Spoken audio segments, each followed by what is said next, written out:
रूस और यूक्रेन के बीच युद्ध शुरू हो चुका है। इसे लेकर पूरी दुनिया में हलचल मची है और विश्व युद्ध जैसे हालात बनते जा रहे हैं। पूरी दुनिया दो भागों में बंटती हुई नजर आ रही है। पश्चिमी यूरोप के देश फ्रांस, जर्मनी और अमेरिका खुलकर रूस के खिलाफ यूक्रेन के समर्थन में खड़े नजर आ रहे हैं। तो वहीं कई देश इन दोनों देशों के बीच युद्ध के हालात पर काबू पाने के लिए बातचीत के जरिए इसका समाधान चाहते हैं। संयुक्त राष्ट्र सुरक्षा परिषद की इमरजेंसी बैठक में भारत ने दोनों देशों के बीच तटस्थ रवैया अपनाते हुए इस विवाद का समाधान शांतिपूर्ण तरीके से बातचीत के जरिए निकाले जाने की बात कही है। भारत के सामने बड़ी विषम परिस्थिति पैदा हो गई है कि वो रूस का समर्थन करे या यूक्रेन का। रूस का समर्थन करता है तो ब्रिटेन, अमेरिका समेत कई बड़े यूरोपीय देशों की नाराजगी झेलनी पड़ सकती है। वहीं अगर भारत यूक्रेन का पक्ष लेता है तो अपने सबसे पुराने और विश्वसनीय सामरिक दोस्त रूस से संबंध समाप्त होने का खतरा है। हालांकि पीएम मोदी ने रूस के राष्ट्रपति पुतिन से मसले को शांतिपूर्ण ढंग से हल करने की बात कही है। इन सबके बीच चीन खुलकर रूस के पक्ष में खड़ा दिखाई दे रहा है।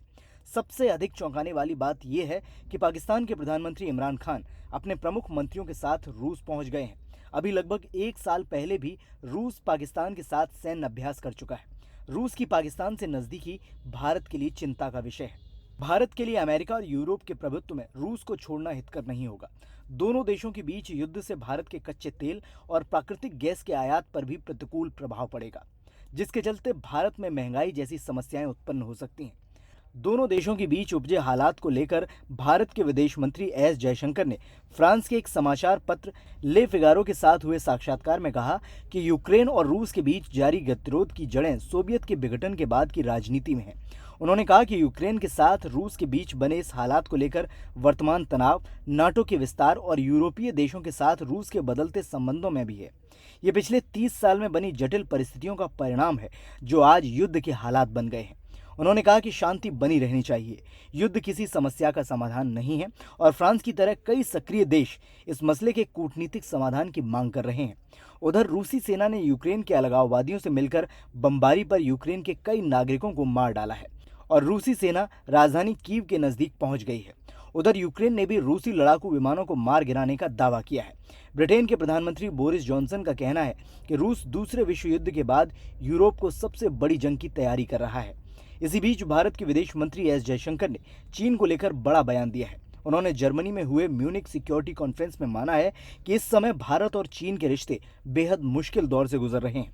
उन्होंने कहा कि 45 साल तक शांति का माहौल था, लेकिन चीन सीमा समझौता का उल्लंघन लगातार कर रहा है। ऐसे में सीमा पर कैसी स्थिति रहती है, इसी पर हमारे रिश्ते भी निर्भर करते हैं। एक और सीमा पर चीन का जिस तरह का रवैया है, उसे देखते हुए रूस और यूक्रेन का तनाव भारत के लिए भी खतरनाक है। वो इसलिए क्योंकि भारत सबसे ज्यादा रक्षा हथियार रूस से खरीदता है। अमेरिका पहले ही चेता चुका था कि अगर यूक्रेन पर हमला होता है तो रूस पर कई सारे प्रतिबंध लगा दिए जाएंगे। अब जबकि पुतिन ने पूर्वी यूक्रेन के 2 क्षेत्रों को अलग देश की मान्यता दे दी है, तो अमेरिका ने भी एक्शन लेना शुरू कर दिया है। यूके समेत बाकी देश भी प्रतिबंध लगा रहे हैं। रूस के खिलाफ इस तरह के एक्शन से होने वाला भारत का रक्षा आयात भी प्रभावित हो सकता है। डिफेंस सेक्टर में भारत अभी सबसे ज्यादा निर्भर रूस पर है।